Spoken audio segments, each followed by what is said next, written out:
Maintenant, vous avez vos 8 premières feuilles inférieures. On va faire un deuxième étage, si je puis dire.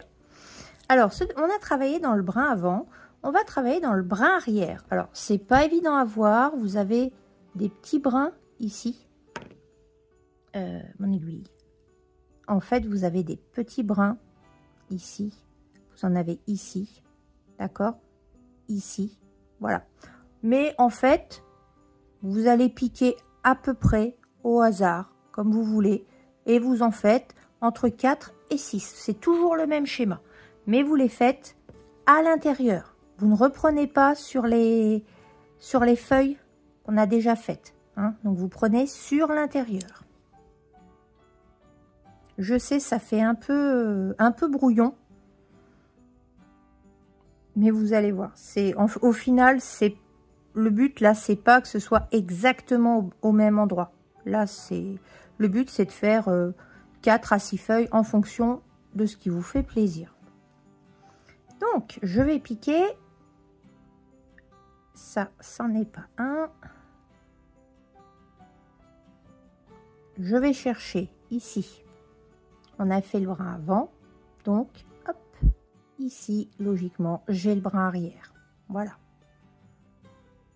Et je fais une maille coulée.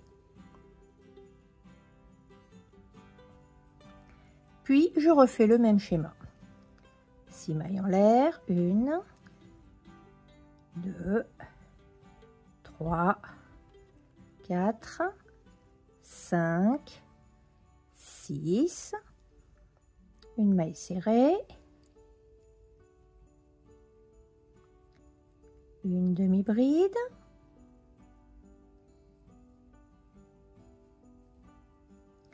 Une demi-bride.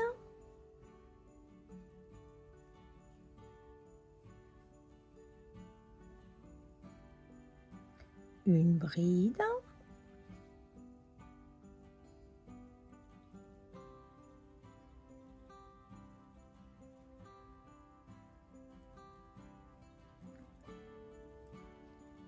La dernière bride. J'arrive pas à tenir. Voilà. Ici.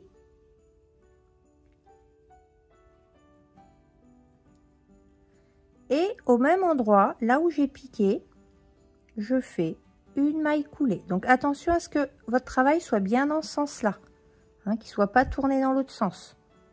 D'accord? Donc là où j'ai piqué, il suffit de tirer un peu. Je trouve ma maille et je fais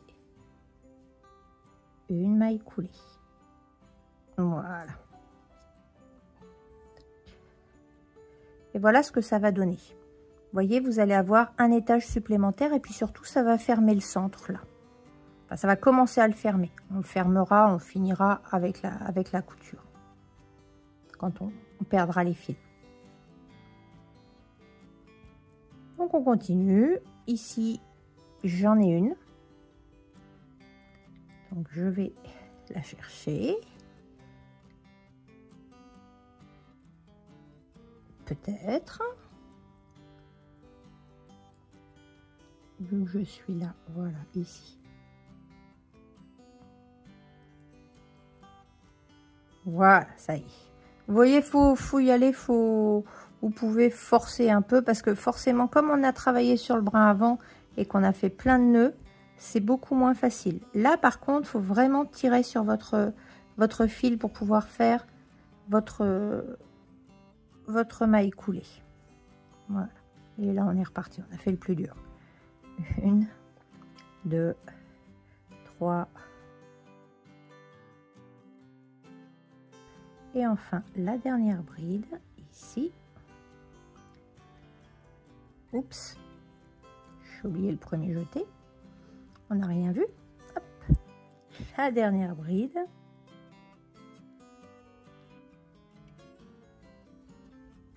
Une et deux. Et je tire un peu pour voir où j'étais. Donc, je suis à cet endroit-là. Je fais. Parce qu'il faut bien, vous voyez, je l'ai tourné. Donc, bien le remettre dans l'autre sens.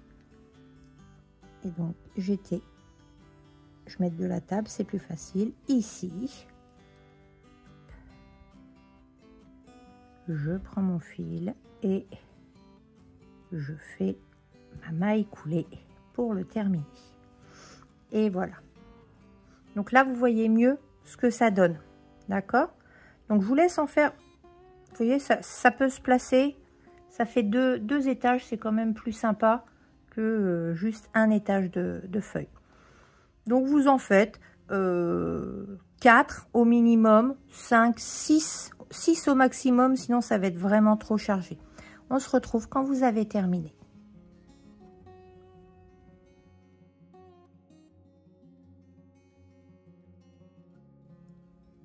Une fois que vous avez terminé votre deuxième rang de feuilles, que vous en ayez fait 4, 5 ou 6, comme je vous l'ai dit, eh bien nous allons couper et fermer notre travail.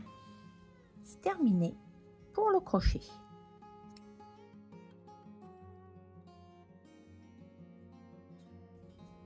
Bon, on passe le fil et on va fermer en dessous, en fait, sous les feuilles. Comme ça ne se verra pas. Donc vous prenez votre aiguille, vous passez le fil.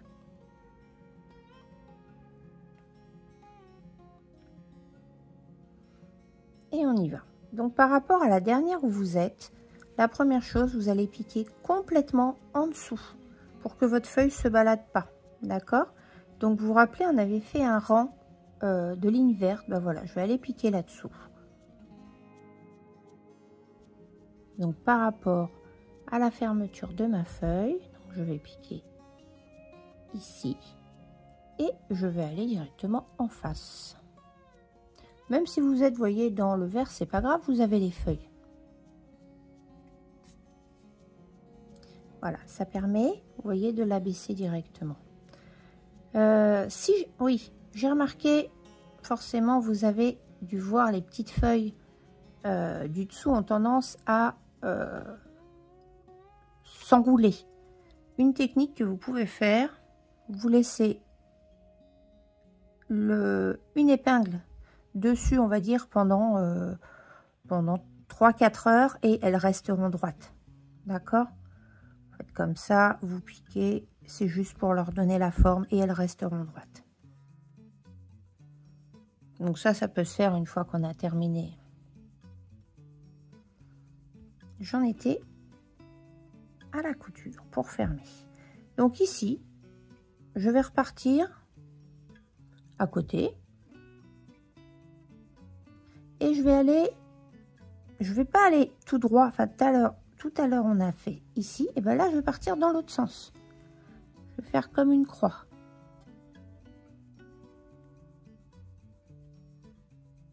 Oh là, je suis partie trop bas. Voilà, ici.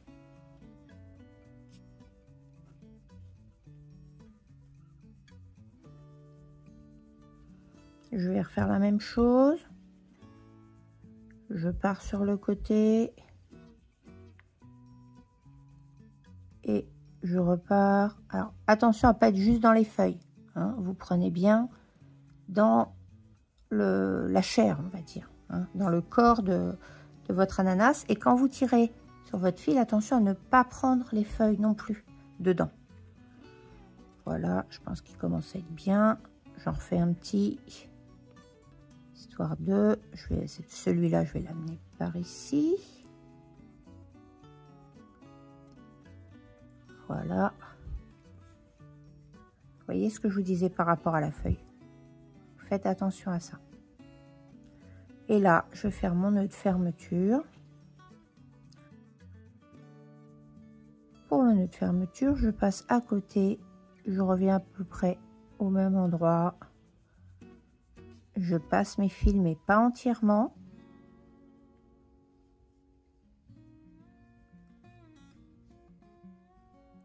Je laisse la petite boucle. Vous voyez, il y a une petite boucle.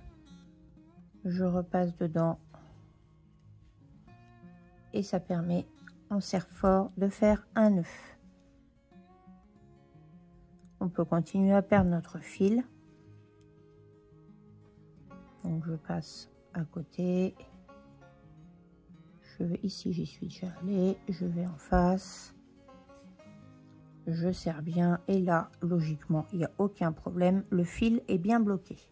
Vous avez remarqué que j'ai laissé beaucoup de fil parce que je vais en faire un porte-clés. Donc pour le porte-clés, je vais passer à côté. Donc je suis ici, je vais, où est-ce que je ne suis pas passée? Je suis passée un peu partout moi. Peu importe, je repasse à côté ici. Et par contre, je vais ressortir au centre des feuilles. Au centre des feuilles, j'y suis presque. Au centre, voilà, au centre des feuilles. Et ici, je vais passer entièrement mon fil. Ce qui fait qu'après, avec la technique du porte-clés, je pourrai enrouler le porte-clés et j'aurai mon petit ananas porte-clés. Voilà, on en a terminé avec le crochet et la fermeture. Il nous reste maintenant à broder les yeux et la bouche. Alors, vous cherchez l'endroit qui vous plaît le plus. Là, c'est vrai que j'ai peut-être moins serré mes mailles en l'air. Ici, je trouve ça joli. Donc, je vais le faire de ce côté-là. Donc, comment va-t-on les placer?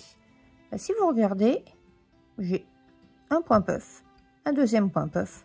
Et sous ce deuxième point puff, j'ai fait mon premier œil. D'accord? Donc, on va commencer par l'œil. Un point puff, deux points puff. Et en fait, celui-là, on va entourer le point puff. De même, ici, un point puff. Enfin, on va entourer le point puff. On va être dans la maille en l'air à peu près. Et on va entourer le point puff.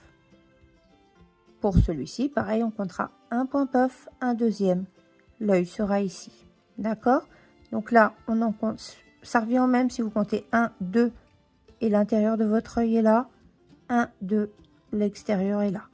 1, 2, l'intérieur est là. D'accord? Vous remarquez qu'en fait, entre les deux yeux, il y a un point puff et une maille serrée. C'est parti. Donc vous vous munissez du fil pour les yeux. On ne va pas avoir besoin de beaucoup de fil. Hein. Vous avez l'habitude. Moi, je prends large. Mais franchement, on ne va pas en avoir besoin de beaucoup. Avant de commencer, on va quand même mettre nos repères. Donc j'ai dit, j'ai un point puff, un deuxième point puff. Donc le bas sera ici. L'œil fait un point puff de hauteur. Donc il sera ici. Et je redescends ici. Voilà. Vous ferez attention, vous essayerez de bien les mettre droits. Là, je vois qu'il est un petit peu plus bas. Hop, je le pique un peu plus haut. Ça, ce sera mon premier œil. Ensuite, j'ai dit qu'entre les deux yeux, nous avions une maille en l'air et un point puff. Donc l'autre, on est bien sur les deux en bas. Donc l'autre commencera ici. Par contre, vous remarquez que nous n'avons pas un point puff, mais une maille en l'air. Donc vous repérez bien par rapport à ici. Et vous vous mettez à la fin, d'accord, à la fin du point puff du dessus. Et on redescend à la même hauteur, en dessous, cette fois, de ce point puff. Pour être sûr que ça tienne bien, que ça parte pas plus bas, vous mettez-vous dans le point puff. Voilà. Et mes deux yeux sont faits. Et bien c'est parti. Donc on va commencer en passant notre fil sous les feuilles. Comme ça, quand on le ressortira, ça se verra pas. Je vais commencer par cet œil-là. Donc, je vais aller sur cette zone-là. Là, pour me repérer, je me mets en dessous. Comme ça, ça m'aide à retrouver l'endroit où je veux aller. Peut-être raté.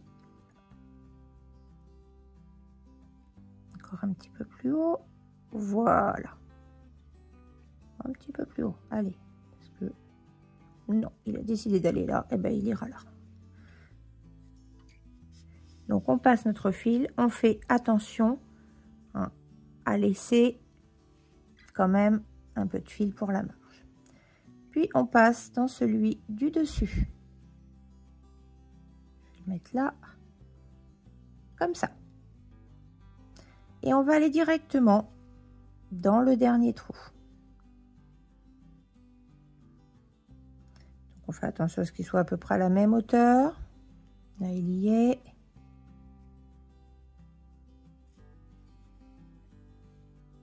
Voilà. Et je vais refermer en allant ici. J'enlève mes aiguilles.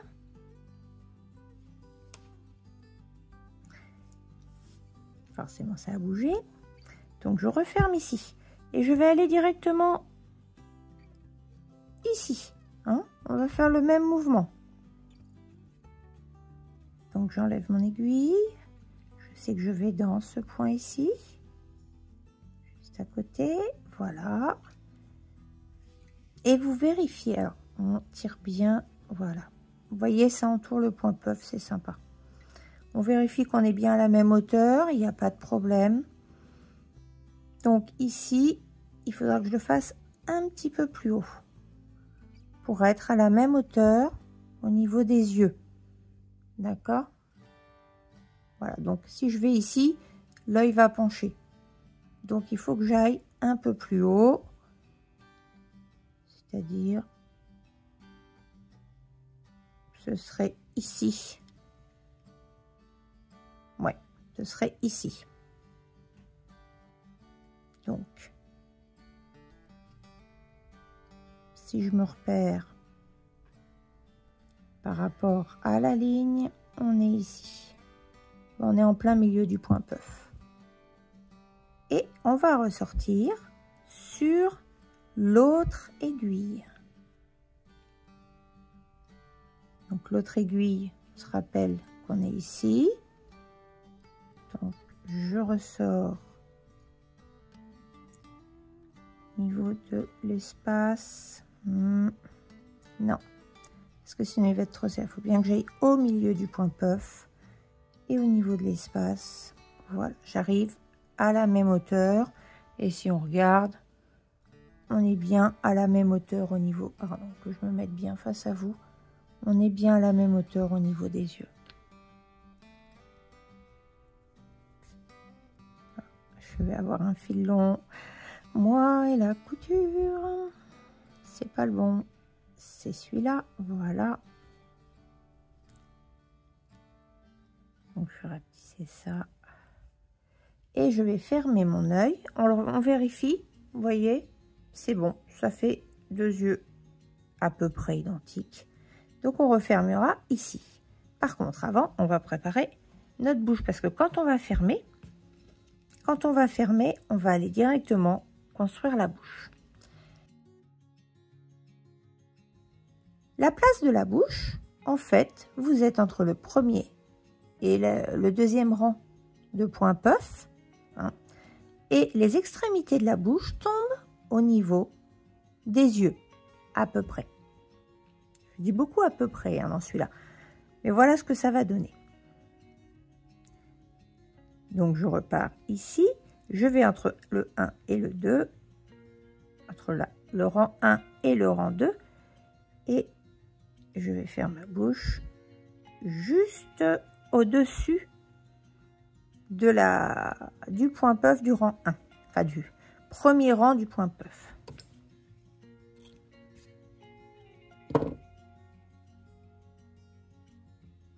Voilà, je vérifie. Les deux yeux sont bien. Et donc, je vais revenir ici, au niveau du deuxième œil. Et je ne vais pas trop serrer. Et je remonte là où j'ai mis mon fil, afin de pouvoir faire le nœud. Voilà. Si jamais ça vous plaît pas, que vous n'avez pas réussi à le placer comme vous voulez, il suffit de retirer tranquillement sur le fil. Je vais vous montrer. Mais sachez que un amigurumi sera toujours différent. Hein. Ils sont vraiment uniques. Donc voilà, ici, évitez de tirer pour lui faire une bouche trop droite. Hein. Ça ferait moins sympathique. Voilà ce que ça donne. Imaginons que ça vous plaise pas. Vous dites, mince, j'ai pas mis au bon endroit. hop, il suffit de retirer. Vous voyez? Et ça revient tout seul.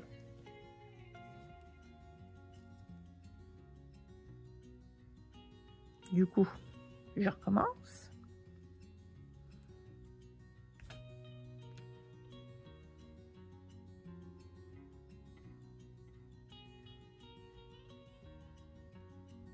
Je le pique ici et je remonte là où j'avais mon fil.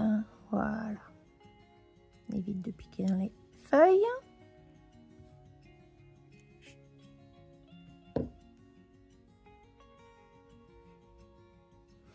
Et j'ai un fil trop long. Alors c'est lequel cette fois? Non, c'est surtout pas celui-là. Voilà, c'est celui-là. Du coup là, j'ai tiré, le fil est rentré, mais il me suffit de le ressortir, de replacer tranquillement. Et voilà. On fait un double nœud pour bien bloquer le fil.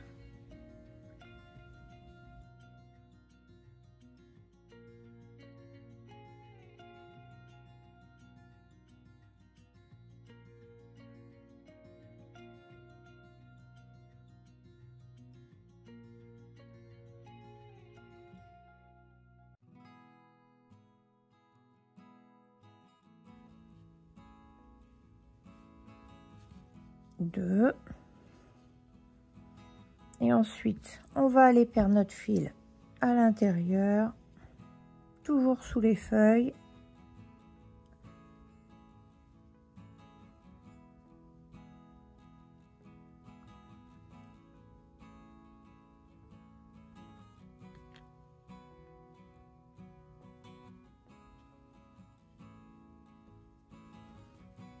Donc, on repasse là où on a mis le nœud.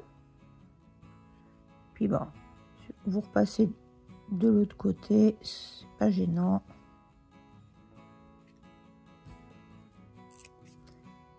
Et cette fois, on tire. Voilà. On n'a pas besoin de cacher le nœud, hein, réellement, puisqu'il est sous les feuilles. Ici, on va le perdre aussi. Comme il est tout petit, ben, je pique. Si vous avez l'habitude de me suivre, si vous vous y connaissez en couture mieux que moi, voilà, je pique à l'intérieur, je ressors, peu importe, mais toujours au niveau des feuilles. Voilà, je ressors ici. Et là, vous allez passer votre fil directement dans votre aiguille.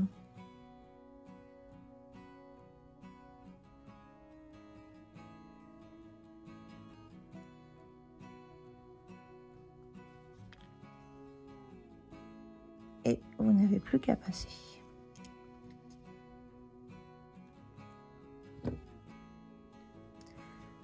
On coupe les deux fils noirs. Cette fois-ci, c'est bon, ils sont bloqués.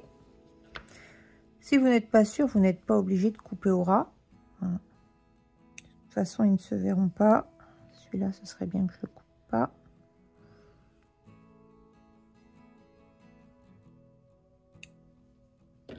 Et voilà, votre petit ananas est terminé. Donc, comme je vous disais, hein, peu importe, en fonction du fil que vous allez utiliser. Là, j'ai utilisé un fil plus gros, mais la couleur m'intéressait.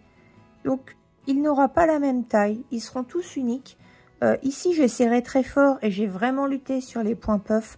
Je les ai refaits très souvent. Ici, je suis allée un petit peu plus lâche. Donc, du coup, l'ananas fait un peu plus gros.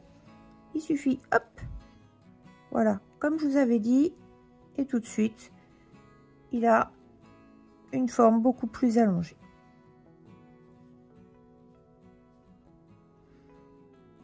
Le tutoriel est maintenant terminé. J'espère que ça vous aura plu, que ça vous aura été utile. Et je vous dis à très vite sur la chaîne Manou Gouroumi. À bientôt!